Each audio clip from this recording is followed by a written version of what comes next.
Rabu pagi, 1 April 2026, suasana di kawasan elit Bandung mendadak berubah. Tim Komisi Pemberantasan Korupsi atau KPK tiba di depan rumah Ono Surono, seorang tokoh penting PDIP yang juga menjabat sebagai Wakil Ketua DPRD Jawa Barat. Dengan langkah tegas dan mengenakan rompi khas, para penyidik KPK langsung menjadi pusat perhatian di lingkungan tersebut. Rumah mewah yang biasanya tenang itu kini dipenuhi ketegangan dan rasa penasaran dari warga sekitar. Kedatangan KPK dengan rompi khasnya langsung menarik perhatian publik dan media. Puluhan jurnalis, fotografer, dan warga sekitar berbondong-bondong mendekat, ingin mengetahui apa yang sebenarnya terjadi di balik pagar rumah Ono Surono. Kamera-kamera televisi menyorot setiap gerak-gerik petugas, sementara suara bisik-bisik dan spekulasi mulai terdengar di antara kerumunan. Penggeledahan ini merupakan bagian dari penyidikan kasus korupsi yang telah menjerat beberapa pejabat daerah sebelumnya. KPK menyisir setiap ruangan, mencari dokumen-dokumen penting, catatan keuangan, dan barang bukti lain yang bisa menguatkan dugaan keterlibatan dalam kasus korupsi yang tengah diusut. Proses ini dilakukan secara teliti dan penuh kehati-hatian, memastikan tidak ada detail yang terlewatkan. Nama Ono Surono kini ikut terseret dalam pusaran kasus ini menandai eskalasi baru dalam penyelidikan KPK. Sebagai figur publik dan pemimpin partai di tingkat provinsi, keterlibatan namanya tentu saja menambah bobot kasus ini di mata masyarakat. Banyak yang bertanya-tanya, apakah ini akan menjadi awal dari terungkapnya jaringan korupsi yang lebih luas? Setiap sudut rumah, mulai dari ruang kerja hingga kamar pribadi, diperiksa secara menyeluruh. Dokumen, laci, dan perangkat elektronik seperti komputer dan ponsel tidak luput dari pemeriksaan. Semua ini dilakukan sebagai upaya mencari bukti tambahan yang bisa memperjelas alur dana dan keterlibatan pihak-pihak lain dalam kasus korupsi yang sedang diusut. Penggeledahan rumah seorang ketua DPD partai besar seperti Ono Surono menjadi sorotan nasional. Media dari berbagai daerah datang meliput, dan berita tentang penggeledahan ini langsung menjadi headline di berbagai platform berita. Masyarakat pun menunggu-nunggu perkembangan terbaru dari kasus yang dianggap bisa mengubah peta politik di Jawa Barat. Publik bertanya-tanya, apa sebenarnya yang dicari KPK di rumah Ono Surono? Seberapa jauh keterlibatan sang politisi dalam kasus ini? Banyak yang berharap penggeledahan ini bisa membuka tabir kasus korupsi yang selama ini menjadi rahasia umum, sekaligus menjadi pelajaran bagi pejabat lain agar tidak menyalahgunakan kekuasaan. Proses ini mengingatkan kita semua bahwa hukum berlaku untuk siapa saja, tanpa pandang jabatan atau status sosial. KPK berkomitmen untuk menegakkan keadilan, meski harus berhadapan dengan tokoh-tokoh besar di negeri ini. Tidak ada yang kebal hukum, dan setiap tindakan korupsi pasti akan diusut hingga tuntas. Babak baru pemberantasan korupsi di Jawa Barat pun dimulai, dengan semua mata tertuju pada hasil penggeledahan ini.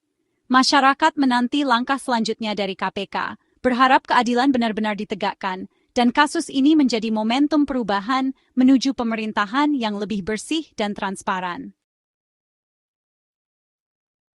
Siapa sebenarnya Ono Surono? Nama ini mungkin sudah tidak asing lagi bagi masyarakat Jawa Barat, terutama bagi mereka yang mengikuti perkembangan politik di provinsi ini. Ono Surono dikenal sebagai salah satu figur penting yang memiliki pengaruh besar dalam dinamika pemerintahan dan partai politik di Jawa Barat. Latar belakangnya sebagai politisi yang berpengalaman membuatnya sering menjadi sorotan media dan publik. Ia adalah Ketua DPD PDIP Jawa Barat dan juga menjabat sebagai Wakil Ketua DPRD Provinsi. Dua posisi strategis ini menempatkan Ono di pusat kekuasaan politik daerah, di mana ia berperan aktif dalam menentukan arah kebijakan dan keputusan penting yang berdampak pada jutaan warga Jawa Barat. Dengan jabatan ganda tersebut, Ono Surono memiliki akses luas ke berbagai jaringan politik dan pemerintahan. Ia kerap menjadi jembatan antara kepentingan partai dan kebutuhan masyarakat, serta menjadi tokoh yang didengar dalam setiap diskusi strategis di tingkat provinsi. Sebagai pimpinan partai dan legislatif, Ono punya peran sentral dalam pengambilan keputusan strategis. Ia sering memimpin rapat-rapat penting, memberikan arahan kepada anggota partai, dan menjadi penentu dalam berbagai kebijakan yang diambil oleh DPRD Jawa Barat. Kariernya dibangun dari bawah. Dikenal vokal dan pekerja keras di internal partai. Sejak awal, Ono menunjukkan dedikasi tinggi, mulai dari aktivitas di tingkat akar rumput hingga akhirnya dipercaya memimpin struktur partai di provinsi. Reputasinya sebagai politisi yang tegas dan konsisten membuatnya dihormati oleh rekan maupun lawan politik. Namanya sering muncul dalam isu-isu penting di Jawa Barat, baik terkait kebijakan publik, pembangunan daerah, maupun dinamika politik internal partai. Media kerap mengutip pernyataannya, dan masyarakat menantikan langkah-langkah yang diambilnya dalam menghadapi berbagai tantangan. Maka, ketika ia dikaitkan dengan kasus korupsi, dampaknya langsung terasa luas. Kepercayaan publik terhadap institusi yang ia pimpin pun ikut dipertaruhkan, dan reaksi masyarakat pun bermunculan, mulai dari protes hingga diskusi hangat di berbagai media sosial. Penggeledahan KPK bukan hanya menyasar individu, tapi juga institusi yang ia pimpin. Proses hukum ini menjadi perhatian nasional, karena menyangkut integritas lembaga legislatif dan partai politik besar di Jawa Barat. Kini, integritas Ono Surono diuji di hadapan publik dan hukum. Bagaimana ia merespons tuduhan dan proses hukum ini akan sangat menentukan masa depan karier politiknya, serta kepercayaan masyarakat terhadap kepemimpinan di Jawa Barat. Penggeledahan rumah Ono Surono terkait pengembangan kasus suap proyek di Kabupaten Bekasi. Kasus ini melibatkan Bupati Bekasi, Ade Kuswara Kunang, yang juga kader PDIP. KPK menduga ada aliran dana dari pengusaha proyek Sarjan kepada Ono Surono. Ono sudah pernah diperiksa sebagai saksi, menandakan namanya sudah lama dalam radar penyidik. Dugaan aliran dana ini memperlihatkan jejaring korupsi yang meluas hingga ke tingkat provinsi. KPK kini berupaya mengungkap apakah ada relasi politik uang di balik kasus ini. Saat KPK menggeledah, Ono Surono tidak berada di rumah. Ia sedang bertugas di luar kota. Proses tetap berjalan, didampingi keluarga dan tim kuasa hukum PDIP Jabar. Kuasa hukum memastikan prosedur KPK berjalan sesuai aturan. Penyidik memeriksa ruangan, dokumen, dan perangkat digital, sementara keluarga hanya bisa mengamati. Di luar, media menunggu perkembangan terbaru. Setelah beberapa jam, KPK membawa sejumlah barang bukti. Semua proses didokumentasikan dalam berita acarvi. Meski ada catatan keberatan dari pihak Ono, kronologi ini akan jadi dasar argumen hukum kedua belah pihak. Di tengah penggeledahan, penyidik KPK meminta CCTV rumah dimatikan, memicu kontroversi. Kuasa hukum mempertanyakan dasar hukum permintaan itu, menilai CCTV justru penting untuk transparansi. Rekaman CCTV bisa melindungi kedua pihak dari tuduhan pelanggaran prosedur. Permintaan ini menimbulkan spekulasi, ada apa di balik permintaan mematikan kamera. Tidak ada aturan KUHP yang mewajibkan CCTV dimatikan saat penggeledahan. Kuasa hukum menilai permintaan ini mencederai prinsip transparansi. Isu ini menjadi catatan keberatan utama dalam proses penggeledahan. Selain soal CCTV, kuasa hukum menyoroti ketiadaan surat izin penggeledahan dari pengadilan. Surat izin ini wajib menurut KUHP sebagai dasar legalitas tindakan paksa. Tanpa surat izin, legalitas penggeledahan dipertanyakan dan bisa jadi cacat prosedur. Kuasa hukum menegaskan tindakan hukum harus berdasar aturan yang jelas. Keberatan ini dicatat resmi dalam berita acara penggeledahan.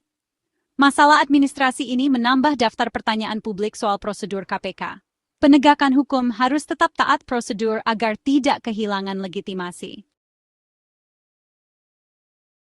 Usai penggeledahan, KPK menyita laptop dan uang tunai dari rumah Ono Surono. Laptop diduga bisa menyimpan data penting, namun kuasa hukum meragukan relevansinya. Uang tunai yang disita disebut sebagai uang arisan milik istri Ono, bukan hasil korupsi. Arisan adalah praktik umum di Indonesia, sehingga penyitaan ini dipertanyakan. Kuasa hukum menilai barang yang disita tidak terkait langsung dengan kasus. Protes resmi atas penyitaan ini sudah disampaikan ke KPK. Mereka menilai penggeledahan tidak membuahkan bukti signifikan. Argumen ini memperkuat klaim bahwa Ono tidak terlibat korupsi Bekasi. DPD PDIP Jawa Barat menegaskan sikap menghormati proses hukum KPK. Mereka menuntut asas praduga tak bersalah ditegakkan untuk Ono Surono. PDIP meminta publik tidak menghakimi sebelum ada putusan pengadilan. Proses penyidikan adalah hal wajar, bukan bukti kesalahan. Sikap ini mencerminkan strategi partai taat hukum, tapi tetap melindungi kader. Keseimbangan ini akan diuji seiring perkembangan kasus. Pernyataan resmi PDIP jadi benteng awal bagi Ono menghadapi badai hukum. Kasus penggeledahan rumah Ono Surono menjadi sorotan publik dan membuka diskusi penting mengenai batas kewenangan penegak hukum serta pentingnya transparansi dalam setiap tindakan aparat. Peristiwa ini bukan hanya soal prosedur, tapi juga soal kepercayaan masyarakat terhadap institusi penegak hukum yang seharusnya menjadi pelindung hak-hak warga negara. Permintaan untuk mematikan CCTV selama penggeledahan dan dugaan ketiadaan surat izin pengadilan menimbulkan pertanyaan besar di tengah masyarakat. Banyak pihak mempertanyakan apakah tindakan tersebut sudah sesuai aturan atau justru melanggar prinsip-prinsip dasar perlindungan hukum dan hak asasi manusia. KPK sebagai lembaga anti korupsi harus menjadi contoh utama dalam menjalankan prosedur yang benar dan transparan. Kepercayaan publik adalah modal utama KPK, dan setiap tindakan yang tidak sesuai prosedur bisa menggerus kepercayaan itu. Integritas dan akuntabilitas harus selalu dijaga agar penegakan hukum tidak kehilangan legitimasi. Kewenangan penegak hukum memang penting untuk memberantas kejahatan, namun harus selalu ada mekanisme kontrol agar kekuasaan tersebut tidak disalahgunakan. Tanpa pengawasan yang ketat, potensi pelanggaran hak warga negara akan semakin besar. Keberadaan CCTV, surat izin pengadilan, dan pendampingan hukum bukan sekadar formalitas, melainkan mekanisme kontrol yang sangat penting. Semua itu bertujuan untuk memastikan proses hukum berjalan adil, transparan, dan dapat dipertanggungjawabkan di hadapan publik. Kasus ini menjadi momentum penting untuk mengevaluasi dan memperbaiki SOP KPK. Evaluasi ini harus dilakukan secara terbuka, agar masyarakat bisa melihat komitmen KPK dalam menegakkan hukum secara adil dan transparan, tanpa mengorbankan hak-hak dasar warga negara. Transparansi bukanlah musuh penegakan hukum, melainkan sahabat terbaiknya. Dengan keterbukaan, kepercayaan masyarakat akan tumbuh dan penegakan hukum bisa berjalan lebih efektif. Perang melawan korupsi harus dilakukan dengan cara-cara yang adil dan beradab. Hanya dengan menegakkan keadilan melalui prosedur yang benar, kita bisa memastikan hukum benar-benar menjadi panglima di negeri ini.